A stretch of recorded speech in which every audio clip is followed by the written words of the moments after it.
Okay, good evening, everyone. Good evening po, sir. Evening po. Sir. Good evening, sir. Good evening po. Okay, so nag-out ako ng maaga sa office para ma-meet ko kayo sa bahay. Wait lang, narinig nila ako. Okay. Just a second.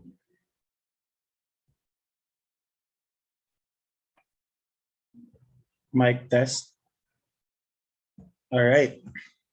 So let's continue our discussion last time. So we talk about the relationship between data and information. So of course, data is a raw unorganized facts that needs to be processed. While in information, it is already organized, structured, and given context already. Okay. So let's talk about media. I mean, we also talk about this the last time. So media is just something for us to store and deliver information. Okay. So we need first to have a clear understanding of data, information, and media. Okay. So data is of course um, raw and structured, but in the information, it is already processed and given context. While the media is where we put that particular information. Okay, so media is an outlet or a tool used to store and deliver information or data. Okay, so that's what we will be talking more about. So we talk about this, the data that is extracted to different types of industries such as geography, cultural, scientific, financial, statistical, meteorological, natural, and transport. So in a corporate world in different industries, we have of course different sets of information. And we also have our media of our choice to put that particular information. So not just in the corporate and different industries, but we can also use those data information and of course different types of media to, of course, to manage our personal life. Okay, not just in the work, in the context of work, but also in personal life. And we also talk about the three categories of media, which is the first one is the static, the dynamic, and the interactive. So of course, when we say static from the word itself, it does not move. So under static are text and graphics. And under dynamic are the one that is moving, which is of course audio, video, and animation. And last category of media is the interactive media. Okay, it refers to a different ways in which people process and share information. Interactive media is meant to engage the user and interact with them in a interactive media does not. Okay, so an example of interactive media are virtual museum, Google Earth, and simulations, or any video game, arcade games, any games that you play is considered a interactive media. So lahat kayo class may experience na in interactive media. From Tetris to Mobile Legends, lahat yon interactive media. And if you go back to if you understand the structure of those interactive media, it is of course group of data, okay, that is presented given context, kaya naging information na siya sa harap nyo, which is you can easily digest because it was presented to you in a way that you can understand it. Okay, so very simple lang. So we have now three concepts. The first one is of course the data, information, and media. Now, under different types of media are static, dynamic, and interactive media. Okay. So let's talk about the one of the media under the static, which is the most primitive form of media, okay, or medium. When we say medium class, it is a plural. Media refers to medium is singular and media is plural. Okay? So kapag ikaw, mag-isa ka lang, naging medium ka, and naging medium ka ng mga other element, okay? So mag-isa ka lang. So that's medium. But when we talk about plural, that is media. Okay?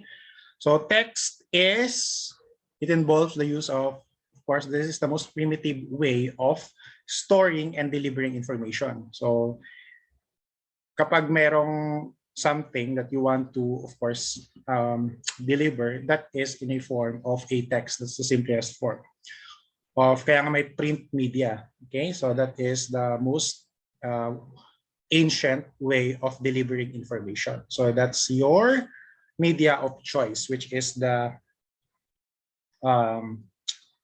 print or the text media. Class, mag-unmute kayo kapag nawawala yung audio ko. Or mag-chat kayo or basta gumawa kayo ng ingay kasi maluwag yung connection dito. Okay, good. Baka mamaya salita ako ng salita tapos hindi nyo na pala ako naririnig. By the way, class, I reviewed your answer and I will announce later who is the winner of the activity last time. Okay, and they will be exempted in the because after the discussion you will have an activity, a graded activity. Okay, and of course the group that is exempted will not do the activity. They are automatically receive a grade of 1. So next, under the category of static media is the graphics. Okay, so in a context of ICT, the graphics or pictures or images can make, of course, a particular file or document attractive. So that's very apparent, obviously, that if you are reading a particular document, that if you are seeing some graphs or pictures, and there will be no the interaction or engagement or your interest will increase because of the graphics. Now under graphics we have two types of graphics in the context of ICT, which is the bitmap and vector. Bitmap is defined as a real world picture. So let's say nagtake ka ng selfie. Yung selfie na yun, of course, picture yun ng something in the real world, then was transported into a device. Can be a laptop, desktop, or tablet, smartphones, or smart TV, etc. Kaya basta kapag picture siya ng real image, real item sa real world. For example, like this. Kahit hindi siya mukhang picture ng totoong piano sa real world. Basta yun yung definition ng bitmaps. It's a real image. Okay? That can be captured from the device such as cameras or scanners. And vector, unlike the bitmap, vector is an image that is drawn entirely on a computer. So let's say the simplest form of yung built-in drawing software natin is yung Paint. Kapag nag-paint ka doon ng, let's say, clown, so that clown is a vector. But kapag may picture ka, picture mo sa DSLR camera mo or somewhere, real picture of a clown, so that is a bitmap. Okay, so that are the two categories of graphics, the bitmap and the vector. Now let's proceed to the dynamic category of media, which is the first one. The simplest dynamic media is audio. So we also have, so of course, the very essence of what we are talking here is different types of media, somewhere that we can store. Can we store information through audio? Yes. So audio is a form of a dynamic media. So mag-audio recording ka, sabihin mo lahat mga gusto mo sabihin. So of course, that can capture information. So therefore, audio is also a type of media. Okay. So under audio, we also have, we can categorize that into analog and digital. So anything that has, that you heard without the aid or without the use of any device. Let's say you are talking to someone face-to-face, okay, without using any smartphone or anything, can hear that person talk face-to-face. So that is an analog audio.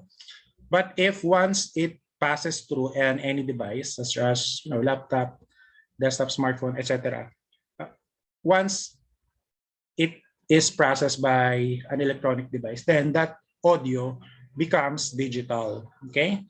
So that's why there is analog and digital. Anything that you heard directly from the source of the sound, the vibration, source of the sound through your ear, that is analog. But once it passes to any device, that is automatically digital. Next, under the dynamic type of media is the video. Okay, so video provides a powerful impact. So if graphics can capture your attention, of course, video can capture your attention more because it provides powerful impact. That's why video streaming services are very famous because it has, the stimulus, the engagement is very high in this type of media. Okay, so kahit sabihin natin kasi na the purpose of that particular media is through entertainment, it is still, pasok pa rin siya sa definition natin ng media. Kasi media is a tool for a platform that we use to deliver or store information. And yung mga napapanood nyo sa mga different types of media, that is information, of course. Even though they are not that important information, they are still information.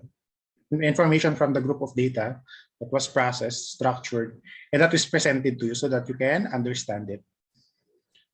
So there. Another characteristics of a video is it can easily be edited. Okay, so if you have a smartphone, you can take a video, then you can easily edit it. Next, digital video files can be stored like any other files. You can store it in different types of devices. And another characteristics of video is that video files can be transferred within a computer network that allows non-linear editing. So hindi yung linear editing kasi class, ibig sabihin ng linear editing is that pwede mo lang gawin sa video is cut and remove, cut and remove, cut and remove. So that is linear editing. But with today's, we have an easily accessible video editing software that we can use that hindi lang linear editing na gagawa natin, but non-linear. Hindi lang pagka-cut, remove, which is linear editing, but we can also add audio, filter it, okay, add green screen, add filters, okay, increase the lighting, etc. So we can do a lot of things to a video type of media.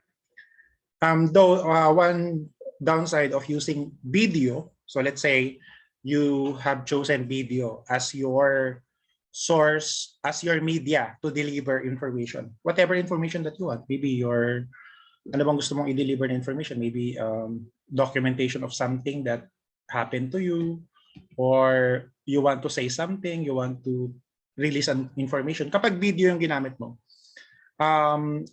one of the things that you need to consider, though expert na rin tayo dito, is yung pagiging file size niya is malaki. So, unlike text, unlike graphics, unlike audio, na hindi man nasa ano lang yun, marami na yung 100 MB. 100 MB na text, 100 MB na graphics, 100 MB na audio. Sobrang dami na nun. Pero kapag nag-video yung ginamit ng media sa pag-deliver ng information, is of course, pag nag-shoot ka in 4K, so 1 minute is equivalent to nasa around 1 gigabyte na siguro yun. So let's say 40 minutes yung ano mo, yung statement mo, 40 minutes. So 40 gigabyte na kagad ng video, ng files yon. So things that we need to consider is of course video can consume, have a large file size. And transferring these files to different types of devices may take time. Though our devices that we are using can cope up with that already. Before, yung 1 gigabyte na video, okay, kapag binlutot mo yan, maybe mabot ng 3 oras yun. Pero through Share It, yung 3 oras, mga ano lang, 3 segundo. Okay? So, hindi na masyadong mahirap pag-transfer ng video file kahit malaki pa siya to different types of devices. Dati class ng mga mid-2000, pag nagta-transfer ka ng mga 3 movie, mga siguro maabot ng kalahating araw para ma-transfer mo siya sa flash drive kung gusto mong mag-copy-paste ng movie. Pero ngayon, of course, kahit mag-copy ka ng mga 500 gigabyte na video, nasa 20 minutes na lang yan. Okay, so those are characteristics of using video. Next is under the dynamic category again is the animation. So of course, dynamic means it is moving. So sa audio is of course yung sound is the sound wave is the one that's moving. The video is of course the images that's moving. Here also the animation is making a static image look like it is moving. So under animation, we have 2D and 3D. Of course, 3-dimensional animation have more depth than the 2D animation. Okay, so those are the 3 types of media under the category of dynamic. Okay, audio, video, and animation. And the last category, okay, we'll talk about that later, is we already talked about that before, the interactive media. So those are the three three categories of media: static, dynamic, and interactive. So clear na sa inyo class yung concept ng data, information, and their relationship with media. And under three types of media are the three categories, of course: the static, the dynamic, and the interactive. Di ba pa ulit-ulit class? Nabibingin na kayo? Siguro master na to. Can you give a thumbs up class kung clear na sa inyo yun? Okay, good. So there. So remember class, may may graded activity tayo after nito discussion ko. Kaya makinig kayo. Hindi kayo makakasagot doon kapag may na-miss kayo. Yes, Neil, question? Quick question lang po, sir. Remember niyo yung first pa-games niyo nun? Yung alin? Quest? Yung nagpa-game po kayo nun last time, yung unang pa-game natin. Oo. Accepted ka doon, di ba? Ano po ba yung activity na exempted na po doon po? Oo nga. Good question. Sige, wait ka lang, Christian. Sure po, Neil. yun lang po. Okay. Na brought up ko lang po. Oo naman. Hindi ko nakakalimutan na exempted ka doon. Okay? So, GG nga yung larong yun eh. Okay, so going back, there are, of course, different types of media file, okay, that we need to be familiar with. So especially kayo class, you are conducting your OJT, so maybe meron kayong kung sino kayo nagre-report, diba, baka meron sa inyo mga different types of media files na gusto nilang, ipanavigate sa inyo or gawin mo to. So of course, we need to be familiar with those different types of media files. So first one is the text files. Let's start first with the category of static, the .doc or Microsoft Word document. So .doc siya. So that text, pag nakita niyo yung .txt, that is the ASCII. Okay, that's the most primitive way of writing text on a computer. So later we'll talk more about that. The RTF, rich text format, and the audio files naman, audio media files. These are the different types of audio media files. The .wav, stands for waveform, MIDI, or musical instrument digital interface, and AIF, audio interface file format. The AU, that AU is audio, and the WIMA is Windows Media Audio, or .WIMA. So malamang hindi na kayo masyadong familiar dyan, pero way back when I was in high school, yan yung mga lagi namin nakikita. As in, everyday namin nakikita. Alam niyo kung bakit? Kasi yung mga MP3 player namin, yung mismong file name ng mga audio na pinapakinggan namin, paulit-ulit dumadaan sa mga MP3 player namin. So kasi sa era hindi nyo naabutan yan. So we are very much familiar with this type of audio media files. Next is the different types of the graphic files, graphic media files. So or images or pictures. So .jpeg. So ito pala yung meaning, ano nakasulat dito? Address. Joint Photographic Experts Group. So yung meaning ng JPEG class, huwag kayo malilito, is the Joint Photographic Experts Group. The .gif, Graphics Interchange Format.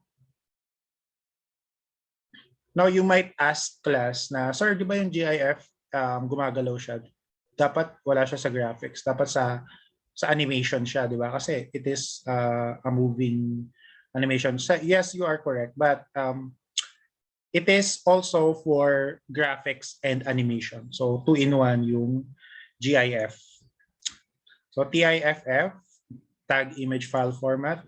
Yung .bmp nga is of course a picture of a real image that was captured in real world that was transported to a computer. So that is the bitmap. And that PNG, portable network graphics, and PSD is of course Photoshop document.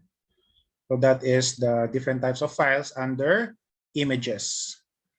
Next is the .avi.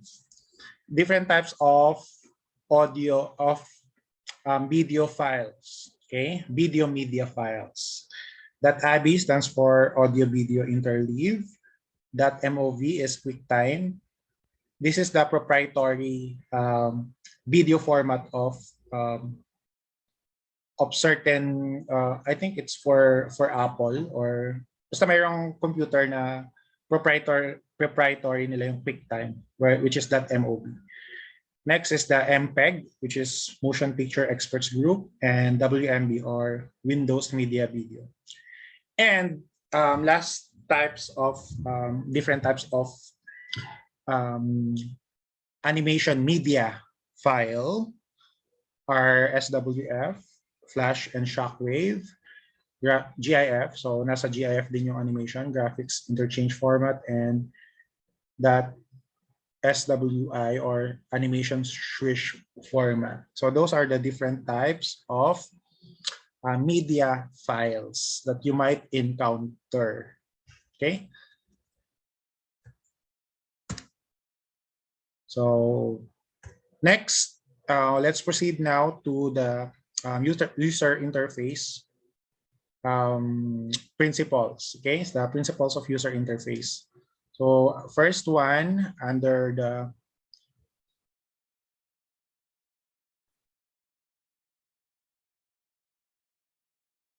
user interface principles are this one: the consistency, clarity, context or content, navigation, search, personalization, learnability, and flexibility. Have I discussed this already to you, class? The 8 principles of user interface before I play the video? No, Ikaw I po, have not. sir. All right, so I think not po. I will play a video here. Pero wait lang, stop share ko muna. I think hindi ko pa na i-click yung share sound. Okay, share sound. So watch this 2-minute video clip first, and later I will have a question regarding this particular video.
Okay, class.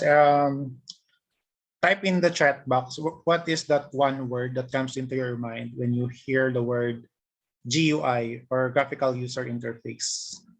Any any word that you can associate with it. Okay, yeah, menu is correct.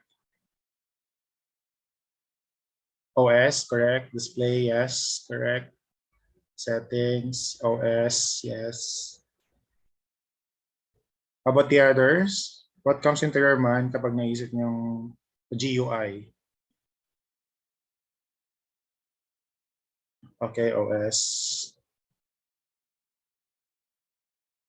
Okay. Okay, graphics. Kasi graphical user interface system. All right, before we dive through these 8 different types of principles of GUI or graphical user interface, we also need to first to have a clear understanding of what is a software, an application, and an operating system.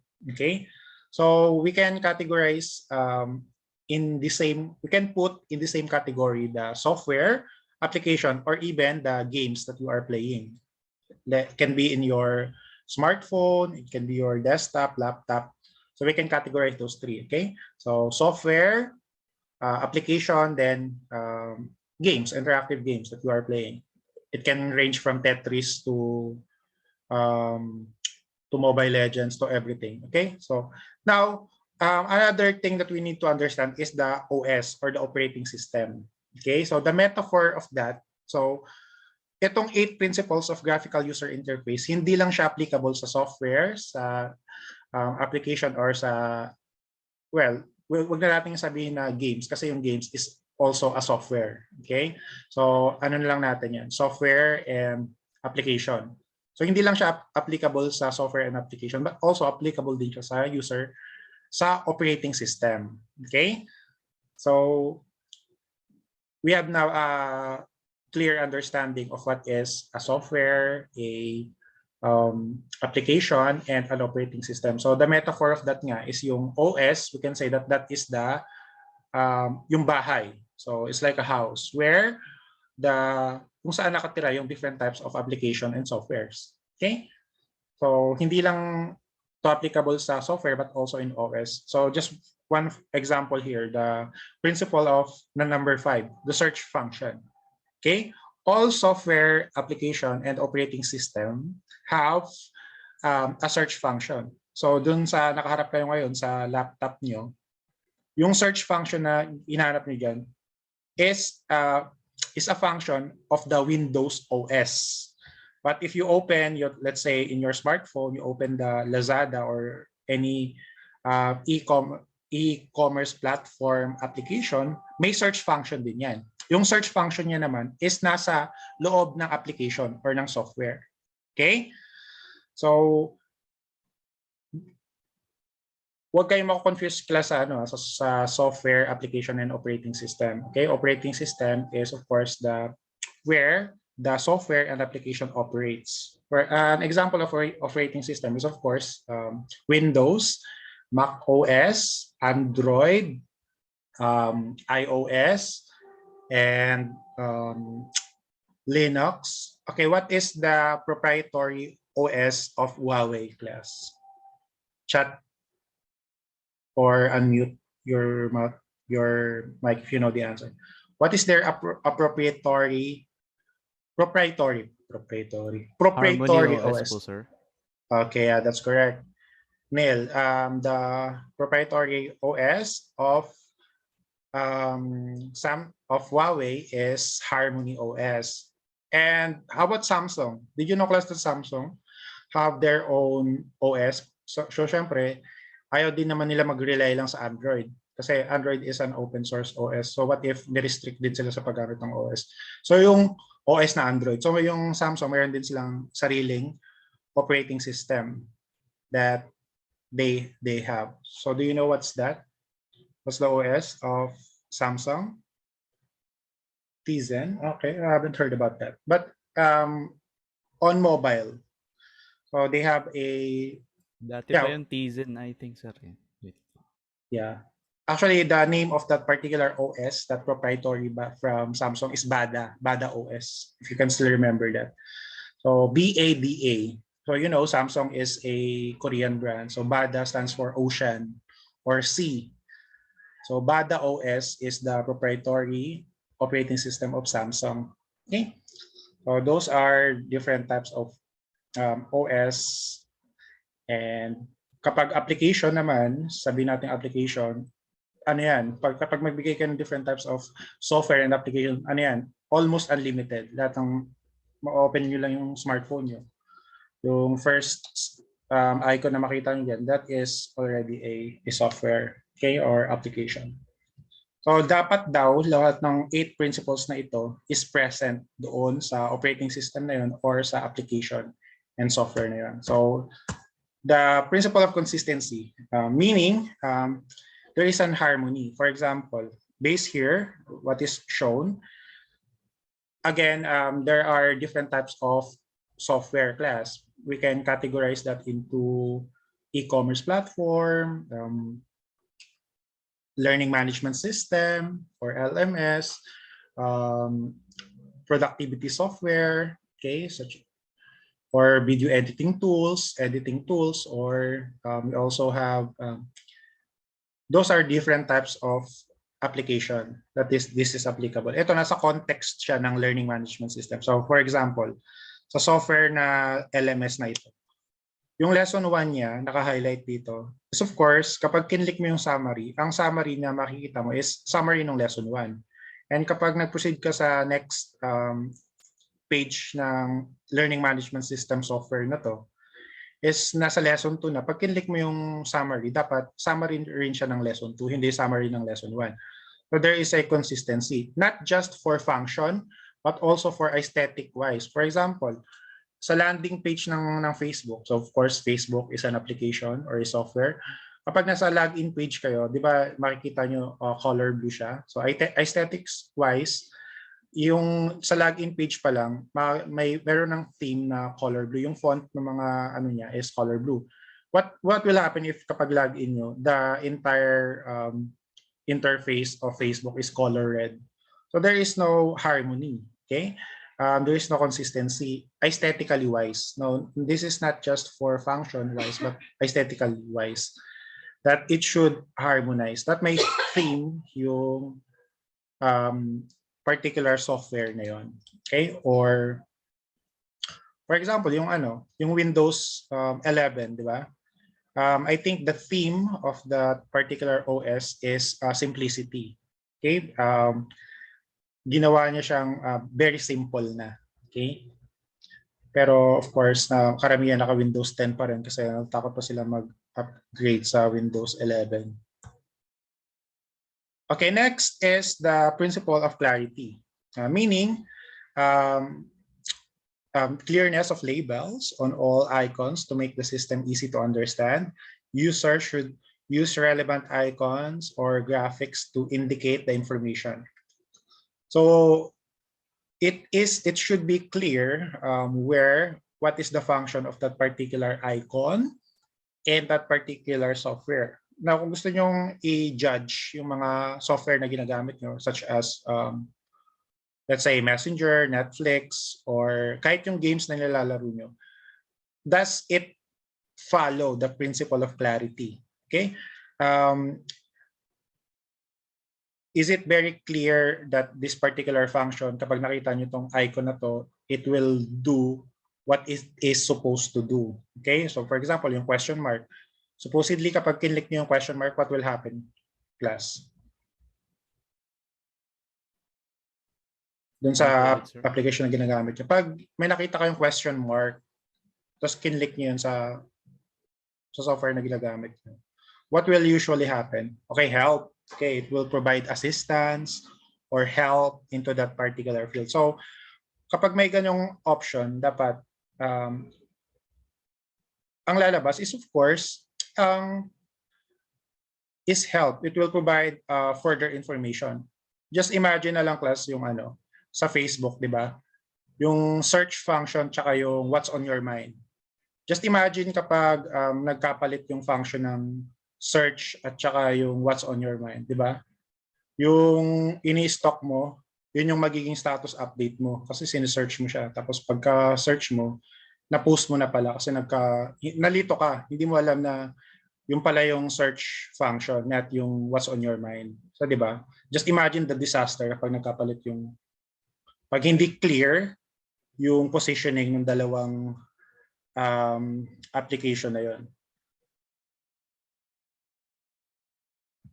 So, that is the principle of clarity, that if you press that particular icon, it will do exactly what it is supposed to do. Okay? Next, third one is the principle of context or content. Okay? Context means every part of the, naka-contextualize pa rin ko sa LMS yung definition ng principle of context. So part of the lesson should be relevant to a particular title. Okay? Ideas presented needs to relate to title. Okay? One example of this class is the category of social media and productivity software are very different, right? So social media is an interactive media that is for mainly probably for entertainment, and productivity is for work purposes. Now just imagine na yung yung Word, Microsoft Word, or your Excel, your PowerPoint, meron siyang My Day sa taas. Na-imagine niyo ba, class? May My Day sa taas ng Excel. So, out of context yung My Day na yon. Kapag kinlik mo siya, diba, focus ka sa PowerPoint, uy, may bagong My Day si Ashley, check ko muna. Okay, so out of context yung pagkakaroon ng My Day doon sa productivity software na yon. Dapat, kung ano yung intended purpose nun, is of course, dun lang siya nakafocus.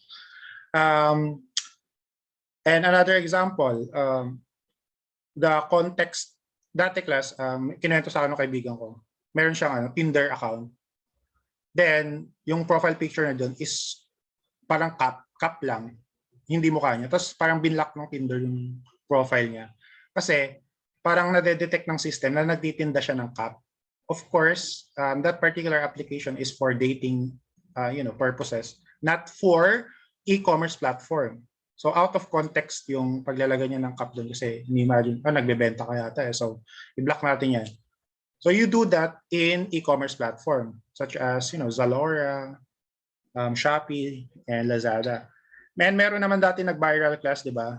Na sabi niya, meron siya, nahuli niya yung boyfriend niya na may ka-chat sa Shopee chat function. So out of context din yun. Kasi Shopee is supposed to be a e-commerce platform, but she found out that he is chatting someone in that chat function of Shopee. Di ba? Out of context din yun. Why would you use an e-commerce platform to use it to flirt, okay? Something like that. So hindi siya, out of context din siya. Okay, for LMS naman, of course, pag may learning management system kayo, account sa Schoology or Edmodo, of course hindi ka magpo-post ng mga doon, ng mga travel photos mo. So of course, that is out of context because it's supposed to be for education purposes. So you know what I mean. That is the principle of context. It should confine to the intended purpose of the particular software. Next is the principle of navigation. Okay, this is very obvious. Ito yung sinasabi natin na nangangain ng buhay, yung cellphone na bago, yung nangangain ng tanga, yung something like that. Di ba yung sinasabi nila? Oy, na-experience namin to class dati nung college ako. Nakakatawa kasi yung prof namin sabi niya, oy, ipapasok ko na lang sa inyo yung PowerPoint na sa cellphone niya. Uso pa nun yung mga N series pa ng Nokia. Yung cellphone ng classmate ko is 6600. And sabi ng prof ko, sumunod ka sa akin sa faculty room, pasa ko na lang sa'yo through Bluetooth. Tapos binigay sa akin yung cellphone ng classmate. Ikaw na kunin mo kay sir yung PowerPoint. Then, hindi ko alam kung paano i-open yung Bluetooth. So, nakakaya naman na sabi ko lang kay sir, sir, balikan na lang namin. Kuha na kami ng flash drive. Kasi hindi ko talaga alam kung saan i-open yung Bluetooth dito. Kasi Nokia days pa yun. Yung OS pala class ng mga Nokia phones.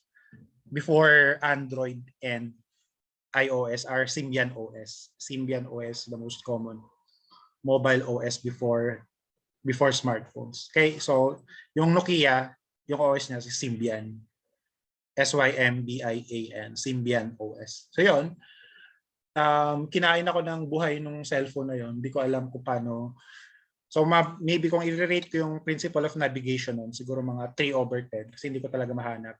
So very self-explanatory naman to class. Principle of navigation means users can move around the menus, help, files, or other screen in a system. For example, if you are going to rate in a scale of 1 to 10, the application, let's say an e-commerce platform, which is the Shopee. So how would you rate its principle of navigation? Can you easily go to your completed purchases easily without getting lost? So in a scale of 1 to 10, 10 being very easy to navigate and maybe 1 is very hard to navigate. Paano nyo i-rate yung Shopee class? Kayo? 1 to 10. Okay, 8. Kasi ako class, siguro 1 year na akong gumagamit ng Shopee or more than 2 years na yata. Recently ko lang nalaman kung paano, well, napupunta naman ako kung gusto kong pumunta sa mga completed purchases. Pero once in a while, mga recently ko lang na nagamay masyado. Parang it will take 1 year for you to really know where are your completed purchases. So nakakalito rin siya minsan. So it depends. So maybe ito na yung pinaka-simplest way nila para i-present to, pero nakakalito pa rin. So yun nga. So principle of navigation. Maybe the most challenging category of software that applies the principle of navigation is the productivity software such as video editing tools. Okay? So let's say first time mo gumamit ng CapCut, okay? O yung video editing software na yon, of course, ma-overwhelm ka kung where would you navigate the first time that you are going to use it. Pero kapag, ginagamit mo siya palagi, yung pinakamadaling gamitin na video editing software class on my opinion is yung KineMaster. Very easy, very user-friendly. Kahit na wala kang experience whatsoever. So pag-edit, very straightforward yung mga features niya. So yung KineMaster ang sinasuggest ko na gamitin natin na video editing software. Meron namang very easy to use talaga siya. Okay? So yan. So kung may video editing software kayo class, mapapansin niyo applicable din tong 8 principles na pinag-uusapan natin dito. So yun. Principle of navigation. Next principle is the search function. So lahat daw ng OS, lahat ng software and application should have a search function. So this is part of the principles. 8 principles of GUI, graphical user interface, means that system enables users to search keywords or glossary. The user interface should have a search function. Okay, so very self-explanatory class. From Netflix to your smart TV, okay, to Food Panda, it all have a search function, so that it will help you. You won't get lost anywhere. Next is the principle of learnability. Okay, so this is very crucial also. Napansin ko to class sa especially sa mga games, mga MMORPG na nilalaro nyo. So such as Dota or Mobile Legends, kapag bibili ka ng mga bagong skin or item, malaging may question mark sa tabi niya, di ba? Class, napapansin niyo ba yun? And if you want to read more about that particular item that you are about to purchase, kiklik niyo lang yung question mark na yun. And that is under the principle of learnability because it gives you assistance. Kilala niyo ba class kilala niyo to? This is the most famous icon under the learnability. Siya kilala niyo ba siya? Oh, hindi nyo na kasi era to eh. Siya si Clippy. Si Clippy class. And that is an example of giving character to something that will assist you navigate office productivity software. So si Clippy yun. Clippy. Yes, si Clippy. Si Albert kilala niya. And that is very famous before kasi, you know, it provides assistance to you if you are lost.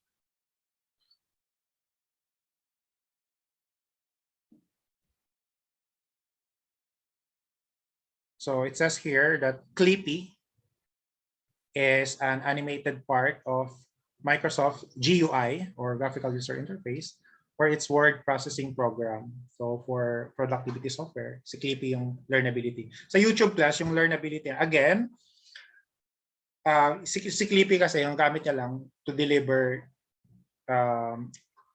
assistance or media is text. But for YouTube class, if you are going to sign up in YouTube and you want to be a creator in YouTube, yung learnability niya, hindi lang simply text or graphics na ipapakita sa inyo. Ang learnability niya is one whole video series, okay, on how to get started in YouTube. Diba class? If you want to sign up in YouTube, you want to create a channel, yung learnability nila isang buong video series. So I think that's the most comprehensive learnability, principle of learnability that is present right now. Kasi entire video series talaga yung gamit nila. Yung iba naman, yung learnability nila is one link lang, a particular link that if you click that, you will go through to a particular web page, of course, so that you can learn more about that particular function of that software. Okay, so that is the principle of learnability. Next is the principle of flexibility. So flexibility, the author or the user can navigate all throughout the section without any limitation. For example, user can access any of the lessons, sections, and pages of the program. Now, ang flexibility ng Windows is one feature that principle of flexibility is present is there. Guys, you can use multiple screen into your desktop or laptop. So I think that's very flexible. So imagine you can extend your screen to multiple screen. And one application that I can say that is very flexible is Zoom. Okay, because Zoom class, the video panel, I can drag wherever I want. The participants win icon, I can put wherever I want. The chat icon and the dashboard, I can put it anywhere I want across the screen. Okay, so one example that I can give in the principle of flexibility is the Zoom. Okay, very flexible talaga yung Zoom class kasi pag gumamit kayo. Kasi I haven't tried any other video conferencing tools other than Zoom. So I'm not familiar with Google Meet, but I can say that Zoom is very flexible. So nandun talaga yung principle of flexibility niya. You can use anywhere. Next is the principle of personalization. Okay, so this is very apparent, very evident in the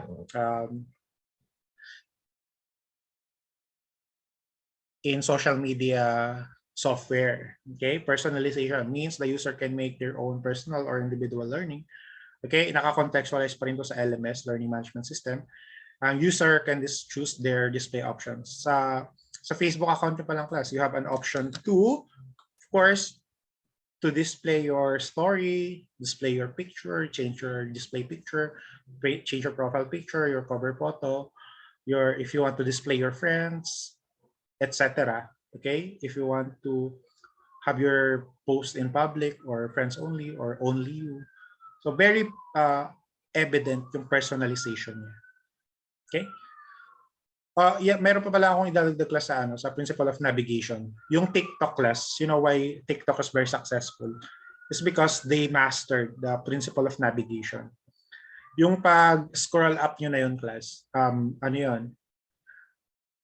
That is one of the reasons why TikTok is very successful. Okay? Because the first 3 seconds, the first 2 seconds nga lang, na pag-capture nyo ng particular video, yung engagement nyo, doon niya kagad nasusukat yung magiging success, yung algorithm ng TikTok. Kaya ang laki nung part ng navigation niya, ng pag-news feeds niya, doon sa success ng TikTok. Kaya nga ginagaya na rin siya ng ibang social media platform. So isa yun sa key. So they mastered the principle of navigation. That's why that particular software, which is the TikTok, becomes very successful.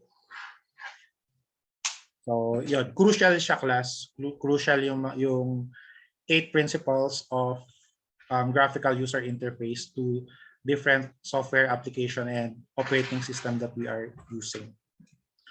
Okay, so that is the 8 principles of graphical user interface. So let's have a quick review of the things that we talk about. So of course, we talk about the relationship between data, information, and media. We also learn about the 3 categories of media, which is the static, dynamic, and interactive. So of course, under static are text and graphics, which from the word itself categorized as static, which is does not move. And video, audio, and animation are categorized in dynamic, which is of course dynamic means it is moving.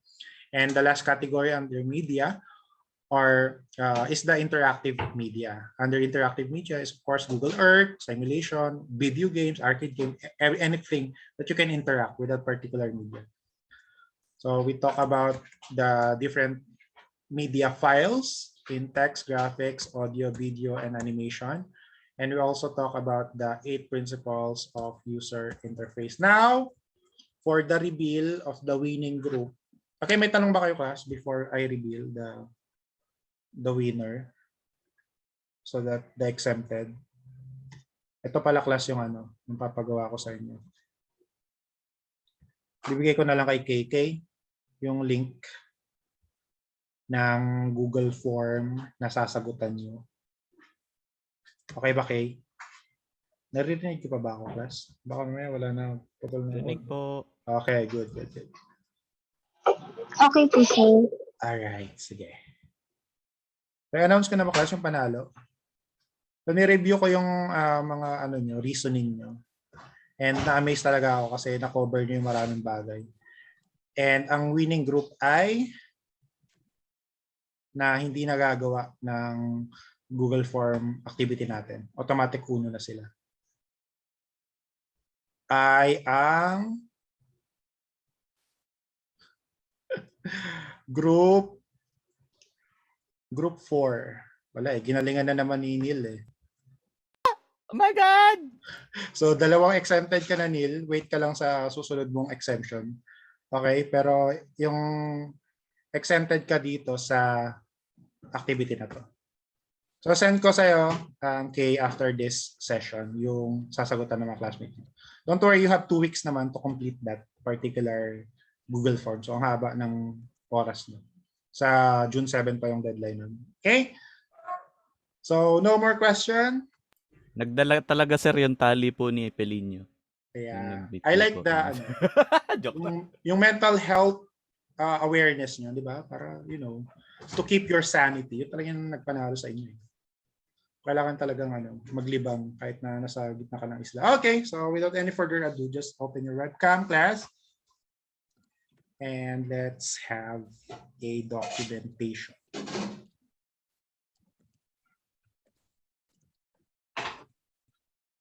So just click the three dot at the upper right corner of your picture. Then choose virtual background. Then choose the video filter. Then choose the Peaky Blinders effect or filter. This one. So that we are uniform. Alright. Alam niyo ba, class, kung paano i-access to? Yun. Kayo pa ba? 2 taon na kayo nag-Zoom eh. Alright. Hindi ko alam.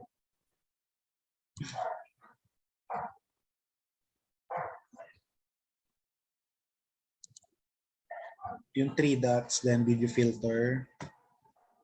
3 dots, then choose virtual back, choose video filter pala. Then, sa video filter, scroll down nyo. Nasa baba yung Peaky Blinders cup or, pang teacher na cup. Okay? So, everyone's ready? Yung mga naka-mobile, mag-ano na lang kayo, mag-heart icon na lang kayo.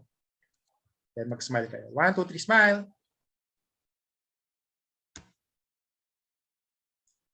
Ay, wait. Smile. Okay. So, if you don't have any more question, let us call it a night, everyone, and goodbye. Thank you po, sir. Okay. Thank you, bye. sir. Thank you, sir. Thank you, sir. Keep safe po. Okay then, goodbye. Ingat.